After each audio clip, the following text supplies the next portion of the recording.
muito boa tarde, seja bem-vindo à Campina FM. Antes de mais nada, obrigado por ter atendido ao convite do Jornal do Meio Dia e da Associação Comercial. É um prazer estar com vocês aqui, Lenildo e o nosso amigo Silas. É um prazer estar com essa Rádio FM, emissora que a gente sabe, líder de audiência nesse programa. E ainda mais uma emoção, porque essa rádio me lembra o nosso fundador, Hilton Mota. Isso. Então isso me traz uma lembrança muito retroativa de uma pessoa que foi um marco na radiodifusão de Campina Grande. Aproveito para saudar a todos daqui que fazem a Rádio FM e aos nossos ouvintes que estão nos ouvindo. Ô Clóvis, antes da gente falar da história da APEL, vamos só lembrar para o ouvinte que eventualmente não saiba o que é a APEL e qual é o tipo de produtos que a APEL trabalha. Bom, a APEL, para a gente dizer um pouco da APEL, a gente tem que retroagir, né, os nossos 50 anos e retroagir, inclusive, para a Universidade Federal da Paraíba, que não teria como ser a APEL se não existisse a Universidade Federal da Paraíba, um curso de engenharia eletrônica, que foi um marco e um divisor de água aqui para o Nordeste, em termos de tecnologia e reconhecimento que Campina Grande é gerador de tecnologia. Então a APEL saiu de dentro da universidade, saiu através de uma tese do professor Acioli, que fez um mestrado no Canadá, e na época ele teve uma ideia que gostaria de industrializar aquela pesquisa dele, né? E eu ainda, estudante de engenharia, e tinha uma relação familiar com ele, tivemos essa ideia e esse sonho. E aí, para acoplar com isso, chamamos o nosso amigo e nosso sócio, na época, o técnico Alberto dos Anjos. Aí foi quando surgiu a APEL, dentro de um contexto de universidade. Agora, eu só não entendi uma coisa. Você falou, a APEL tem 50 anos, está completando 50. Eu achava que você era uma segunda geração da empresa. Porque, na minha cabeça, você tem 50 e tantos anos. Agora me deu um curto-circuito aqui. Porque você estava desde o início da empresa, então. Aí você me pega. Você quer descobrir minha idade.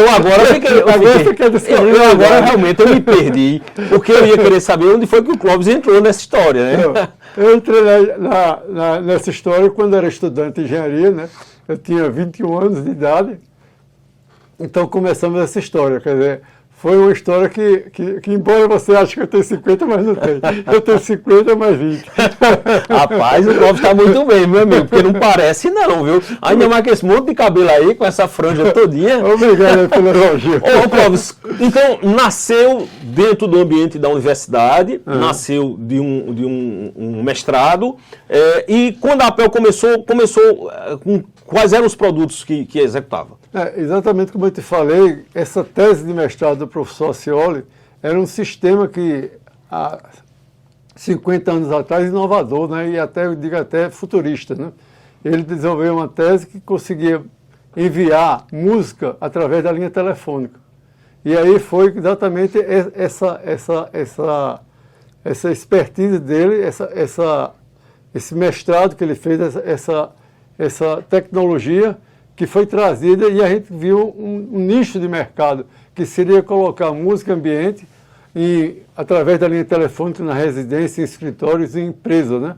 E aí nós teríamos de levar essa ideia para, na época, o sistema Telebrás, para apresentar, para ver se eles homologavam, se eles achavam que era bom ou não, mas, para surpresa nossa, eles viram que era uma tecnologia inovadora a nível nacional, porque eles tinham, sim, uma tecnologia importada, onde a gente bateu de frente, que era uma tecnologia suíça.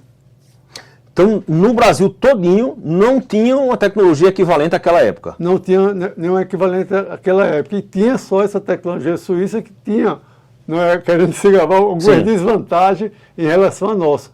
Foi aí que, na época, né, aqui na universidade, por isso que eu digo que é muito importante a universidade aqui, porque tinha alunos que participaram aqui, ex-alunos, que faziam parte do sistema Telebrás, que reconheceram que aquela tecnologia tinha um vetor muito importante, além da que já existia. Bom, e o início da aplicabilidade da execução dessa ideia, como é que foi?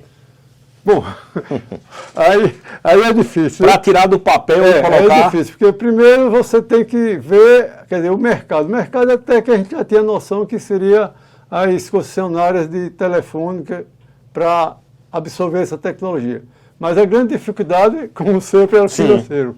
Né? Porque nós sabemos, e não mudou muito, né? Quando você fala no financeiro, quando você fala em inovação, aí chega a questão do financiamento, do crédito. Sim. E o crédito no Brasil não muda muito, ainda continua sendo aquela relação banco-cliente. Eu lhe empresto, mas você tem garantia. Garantia de um professor era o carro, sua casa hipotecada. E de um aluno não era nada, então não tinha muito o que garantir. Então, essa dificuldade foi, eu acho que a principal dificuldade, né? A principal dificuldade que até fez com que a gente vendesse um carro ou hipotecasse alguma coisa que tinha para poder tentar mostrar ao banco que essa ideia não era uma ideia só de uma tese de universidade, mas era uma coisa que tinha um mercado realmente. Bom, quando chegou ao mercado, depois de todo esse sacrifício, então esse esforço passou a se tornar realidade, isso gerou uma virada em termos empresariais, porque, como você disse, havia esse desafio de conseguir transformar a ideia em realidade. O banco só empresta dinheiro para quem prova que não precisa, inclusive, do empréstimo. Vocês conseguiram.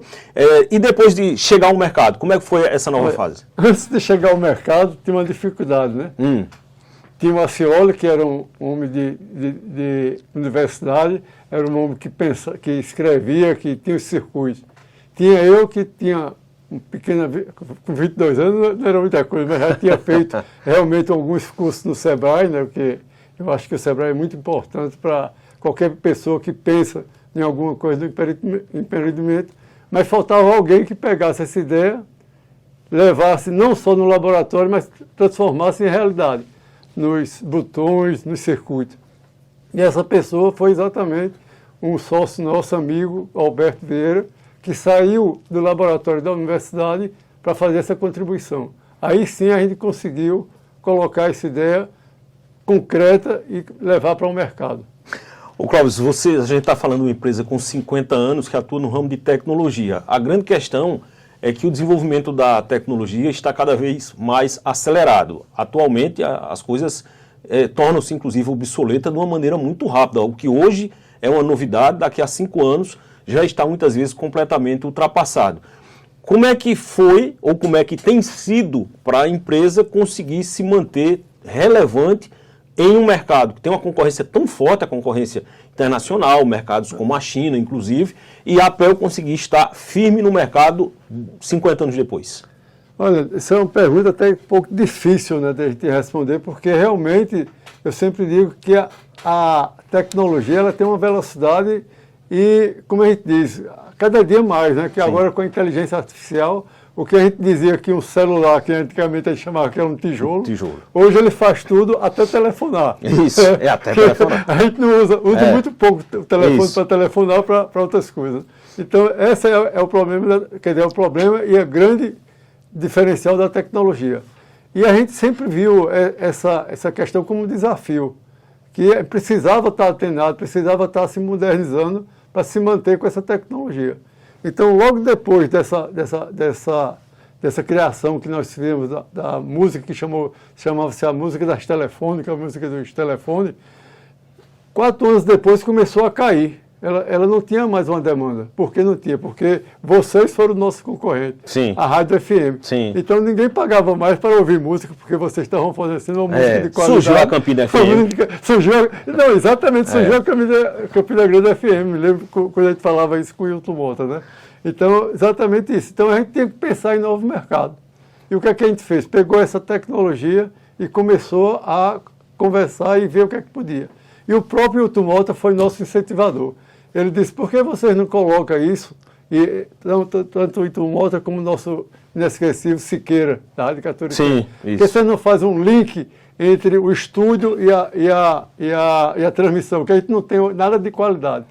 E aí a gente usou exatamente a transmissão da linha para levar esse equipamento. Quer dizer, já foi um diferencial. Aí a partir daí começou o Siqueira, que diz, olha, eu quero um transmissor, eu quero uma mesa de som.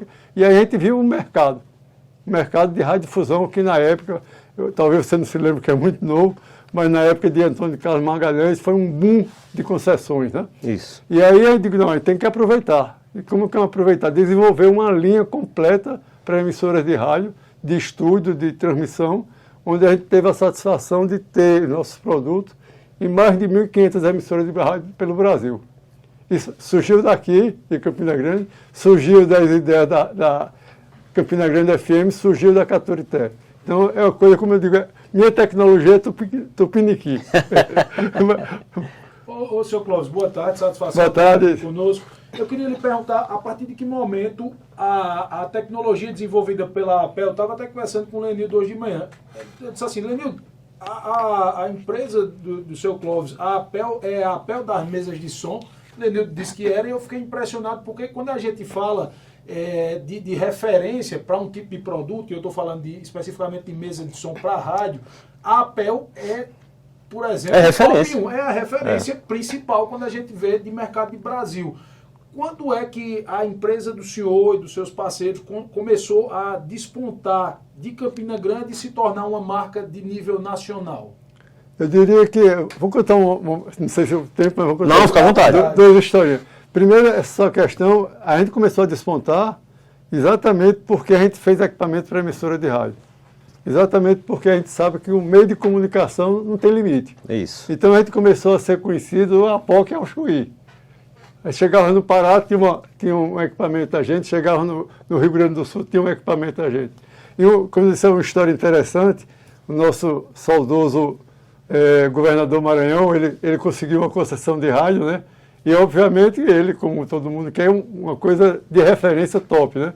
Então, ele tinha os colegas dele, os deputados federais lá, que ele tinha rádio. Ele disse, eu quero conhecer sua rádio, porque eu soube que é uma das melhores do interior de São Paulo. Eu quero conhecer para poder fazer meus equipamentos serem parecidos com eles ou iguais. E foi. Ele me lembra que ele foi para Piracicaba, para conhecer uma emissora de rádio. Aí, quando chegou lá, aí viu o equipamento, o nome APEL, uma mesa de som. Esse APEL, esse rapaz está lá na sua cidade, você não é deputado lá na sua cidade, volte para lá e compre lá. Então, essa é uma história bem interessante que a gente tem, né? Ô Clóvis, hoje eu vi, inclusive no site de vocês têm um mix de produtos que são colocados no mercado muito grande. Lista um pouco para a gente o que é que a APEL faz 50 anos depois. Veja, esse mix, por que a gente tem esse mix? Né? Que, como eu te digo, a história da APEL não só é sucesso, Sim. não só é bondade, né? É exatamente o problema de nossa economia, porque uma hora está em cima, outra hora está embaixo. A gente já passou por plano verão, inverno, real e tudo. Então, a cada momento a gente tinha que se adaptar, né? Então, nós começamos o quê? Trabalhando com essa parte do música, não deu certo. Aí fomos para as emissoras de rádio e continuamos fazendo. Mas aí vimos um nicho de mercado que era exatamente o setor metroferroviário.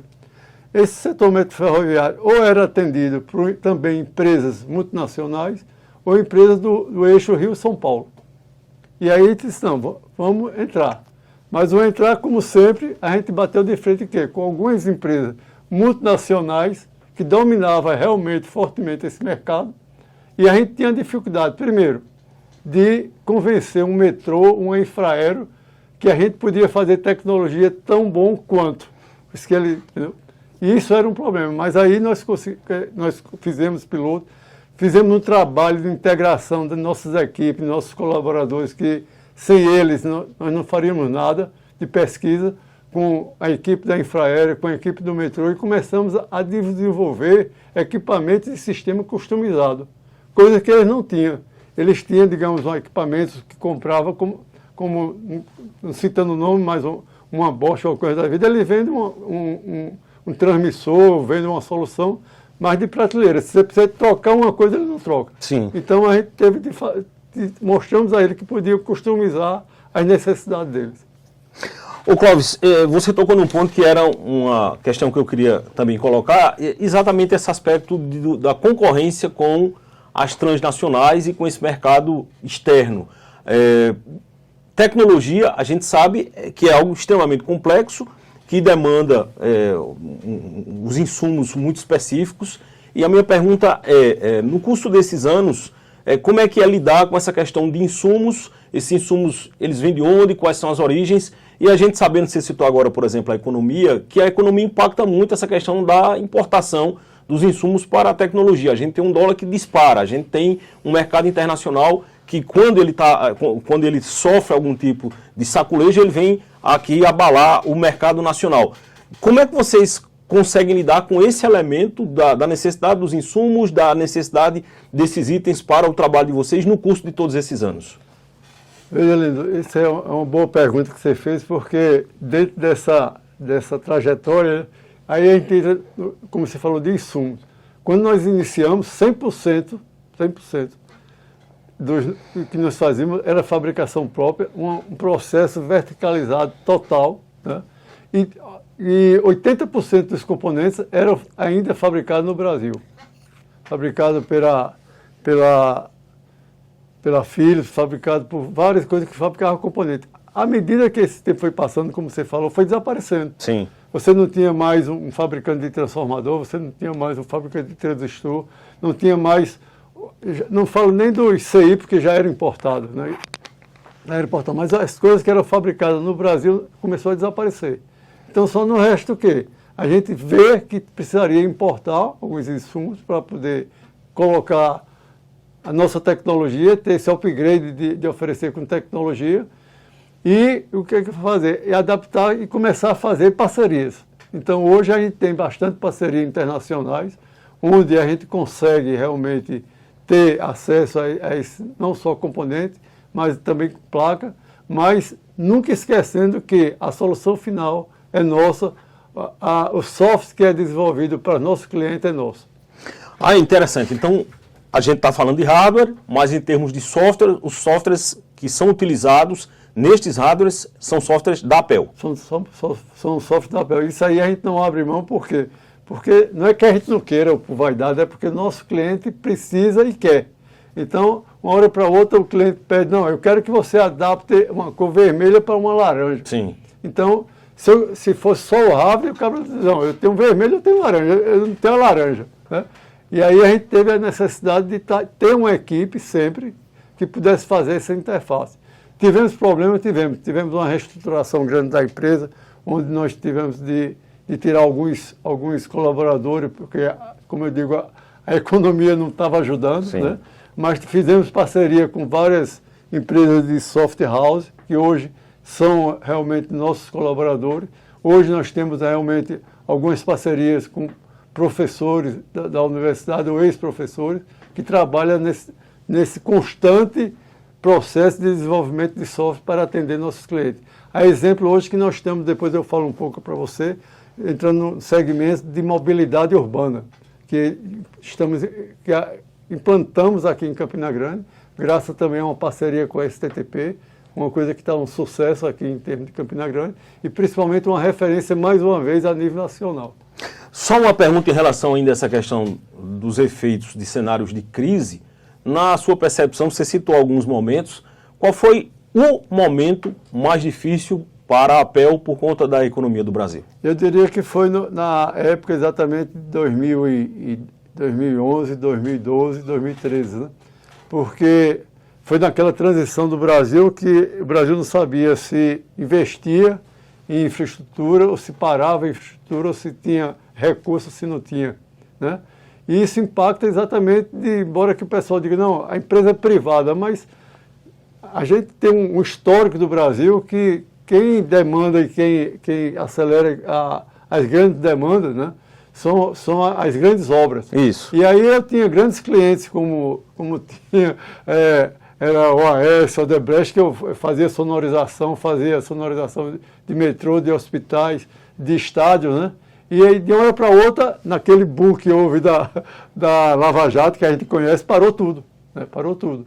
E aí se você se reorganizasse para um novo ambiente, foi difícil para a gente. E a gente realmente teve muito trauma de tirar pessoas que colaboravam com a gente por muito tempo, mas vimos um novo mercado, que era o mercado que estava entrando das concessionárias.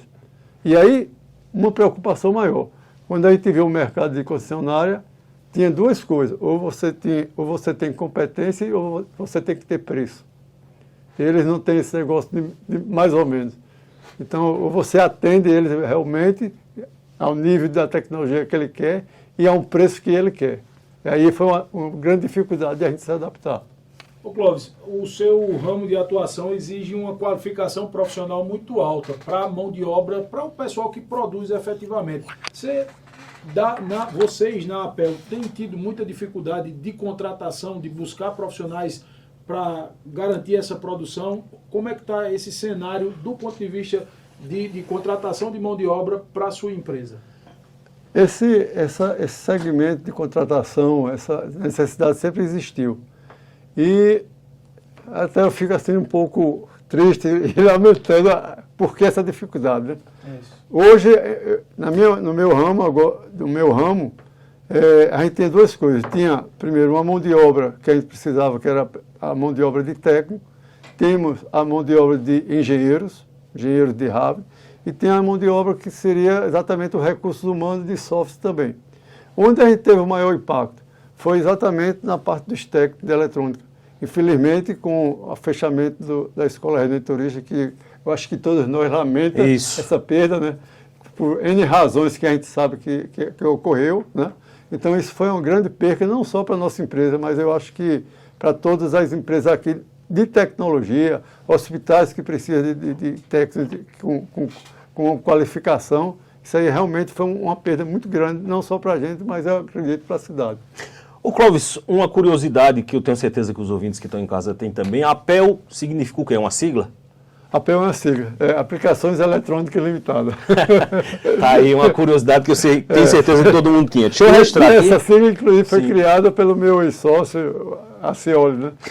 Quem está aqui na audiência acompanhando o programa, mandando um abraço aqui para você, é o que é também engenheiro, o Alexandre Moura, está aqui na audiência. De muito tempo. Quem também está aqui na audiência, o nosso amigo Heriberto Mendonça, está dizendo aqui, estou na escuta, eu tive a oportunidade de comprar um FM para doar a uma rádio feito juntamente com Rômulo Gouveia, produto da APEL. Tá aí, portanto, o Heriberto também aqui. Obrigado aí, Heriberto. Obrigado, Alexandre, aí pela audiência. Aí. Como é que o tema inteligência artificial é visto dentro do ambiente da APEL e como é que ele vai afetar esse ramo de atuação de vocês? Eu acho que isso é uma tecnologia que nós todos sabemos, onde a gente estava falando da grande velocidade que tem essa inteligência artificial, né? E aí a gente está se preparando, tentando ter profissionais que nos orientem, né, de como a gente possa realmente conviver com isso. Porque ela pode ser bom e pode ser ruim para as empresas que não têm a velocidade e não têm o recurso necessário para acompanhar esse avanço, essa velocidade. Mas estamos tentando, trabalhando para que essa inteligência artificial traga benefícios para a nossa empresa. O Clóvis, e Silas perguntou em relação a essa questão da mão de obra. Nós estamos na cidade da Universidade Federal de Campina Grande, que justamente vem da UFPB, que foi ali onde vocês nasceram, a cidade de tecnologia, o próprio Parque Tecnológico. Em termos de formação de mão de obra para o mercado, como o mercado que a APEL atua, você diria que as instituições universitárias elas estão fornecendo ao mercado aquele profissional que é necessário? Pergunto por quê. Porque há certos segmentos em que o estudante que sai, o egresso das universidades, ele não está atualizado ao mercado. Nesse ramo de vocês, você diria que os estudantes que saem formados das universidades, eles estão prontos para o mercado? Nossa, isso realmente é uma boa pergunta, porque, como eu digo, quando a gente trabalhava com o redentorista, né? A gente tinha menino de 19 anos, 18 anos, que não era menino, eram profissionais. Eles chegavam profissionais, né? E isso aí é realmente uma lacuna muito grande, mas não só como técnico, falando em termos de hoje, que eu acho que tem aqui realmente, Campina Grande tem essa virtude, ela é uma referência não só de tecnologia gerada na universidade, de tecnologia mais sofisticada, mas nós temos hoje uma escola como o SESI, temos uma escola como a Escola Técnica Federal, né? E a gente, quando chega lá, a gente se surpreende com a quantidade e a capacidade do que está sendo feito lá. E o que é mais importante para mim é a maneira como eles educam e orientam aqueles jovens para ser um profissional quando chega na empresa. Então, eu acho que isso aí é muito importante. Eu acho que a gente tem esse celeiro aqui em Campina Grande. Clóvis, Infelizmente, o ruim dessas entrevistas é que o tempo passa tão rápido que a gente gostaria de continuar, mas tem nada não. O Clóvis volta aqui para conversar com a gente no futuro, mas eu queria fazer duas perguntas. Primeiro, 50 anos é uma marca muito importante, muito simbólica, principalmente num país em que boa parte das empresas, evidentemente, não conseguem sobreviver a todo esse tempo, ainda mais vocês lidando em um ramo tão complexo como esse ramo de tecnologia, com a concorrência tão forte como existe. O que é que você espera para o futuro da APEL? E uma pergunta que a gente sempre faz aqui para os empreendedores. Há 50 anos, desde aquele Clóvis estudante, batalhando, trabalhando junto com a APEL, a gente pode dizer que para você é mais do que um CNPJ? Eu acho que 50 anos é mais do que um CNPJ. E, sobretudo, eu digo, e quem estava conversando, se não fossem as pessoas, porque empresa, CNPJ é CNPJ.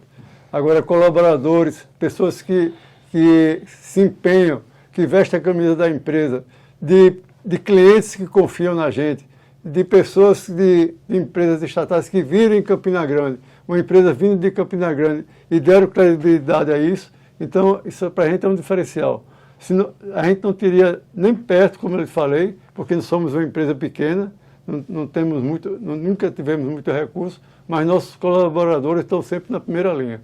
Isso é muito importante. E para o futuro, eu acho que a APEL realmente está se portando bem, está procurando cada vez mais, porque, por exemplo, só dando um adendo final, a gente entrou agora com essa tecnologia que seria informações audiovisuais para mobilidade, onde nós, que eu falei que instalamos aqui em Campina Grande, e esse sistema já é uma referência nacional. Então, a pessoa se admira porque só em Campina Grande, porque Campina Grande pensou primeiro. Então, já tem várias cidades, como São José do Rio Preto, Sorocaba já instalou, Salvador está querendo instalar, então, porque uma coisa que saiu mais uma vez de Campina Grande. Então, essa é o que eu acho que espero do futuro da empresa da APEL, que junto com esse contexto, com esse celeiro que é Campina Grande, a gente possa cada vez mais trazer referência não só de tecnologia, mas, sobretudo, trazer recursos para essa cidade.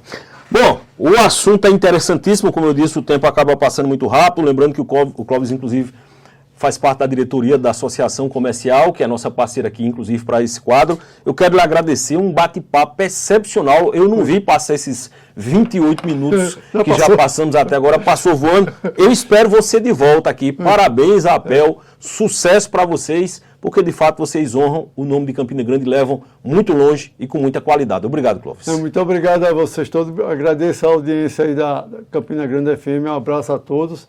Quero agradecer também, que eu sei que vocês aqui todos participamos e trabalhamos todo dia exaustivamente a nossa associação comercial para que esse programa realmente fosse viabilizar não só a minha experiência como pessoa, mas uma experiência como cidade, que eu acho que é mais importante do que um fato isolado. Obrigado a todos.